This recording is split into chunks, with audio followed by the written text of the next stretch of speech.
இன்னைக்கு எங்கட பொம்பளை பிள்ளைகள் எல்லாம் கிளாஸ் போறோம் எனக்கு குக்கரி கிளாஸ். மா உங்களுக்கு என்னமா ஆக்க தெரியும்? எனக்கு ஃப்ரைட் ரைஸ், ஹெட் ரைஸ், அந்த ரைஸ், கொண்டலிசா ரைஸ், ஈக்கிற ரைஸ் எல்லாம் ஆக்க தெரியும். மாஷா அல்லாஹ். உங்களுக்கு சாப்பாடு எங்களுக்கு டெவில் எல்லாம் போட தெரியும். அப்படியா? இன்றைக்கு உமாக்கு கொஞ்சம் சோம்பு இல்லைன்னா சோறு கொஞ்சம் ஆக்கி அடிக்கலுமா? டேடா சோறு என்ன ஆக்க தெரியாது, யுத்தத்தை நேர்த்தி காடுவோ கொஸ்கா பண்றது கேளாவு சோறு ஆக்க தெரியாது.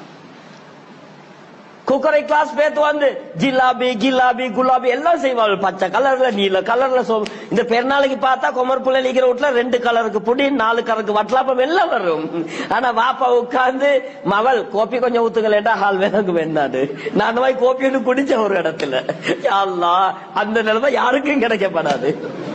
நான் சும்மா பள்ளி போன மனுஷர் ஒருத்தர் கூப்பிட்டு அதுல தூட்டுக்கு பேத்து வருவோமேட்டாரு. வற்புறுத்தி எடுத்து போனாரு. பேத்து உட்கார்ந்தாச்சு.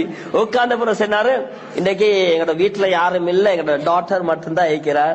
நான் அவர்கிட்ட உத்தரவு எடுத்துக்கொண்டு சொல்றதுக்கு வாப்பாட்டை உத்தரவு எடுத்துக்கொண்டு தான் பேசுறேன். இது புறம் இல்ல, விளங்கிக்கோங்க சரியா? அவருக்கே சிரிப்பாயிச்சு. அது சரி, நான் இதெல்லாம் கட்டாயம் சொல்லுவேன். நான் நினைச்சு நீங்க சொல்லுவீங்க அதுரத்தாரு. உட்கார்ந்தா டாக்டர் மட்டும் தான் என்ன குடிப்போம் என்று வேற கேட்டாண்டா. சும்மா இனிப்பம் தானே நான் தேத்தண்ணி குடிமா. அப்ப கொஞ்சம் மலட்டா கோப்பி குடிப்போம் ரைட்டு. அப்ப எடுத்துட்டு சொல்லிட்டு வந்தாரு. கோப்பி வந்துச்சு இந்த பெரிய ஜக்குல. நான் எடுத்துட்டு சொன்னேன், குடிக்கவா குளிக்கவா? இனிமேல் உங்களோட மகள்கிட்ட சொல்லுங்க, கோப்பி பெரல்ல அனுப்பாம கப்பல் அனுப்ப சொல்லியது. அவர் செல்லி சிரிச்சாரு. நல்லா சொல்லியானால் செல்லி சிரிச்சாரு. பாருங்க ஆள பிள்ளைக்கு எல்லாம் செய்ய தெரியும், கோப்பி ஊத்த தெரியா, எல்லாம் ஆக்க தெரியும், சோறாக்க தெரியா. இதுல என்ன ஈக்குது? வீட்டுல என்ன தைக்குது?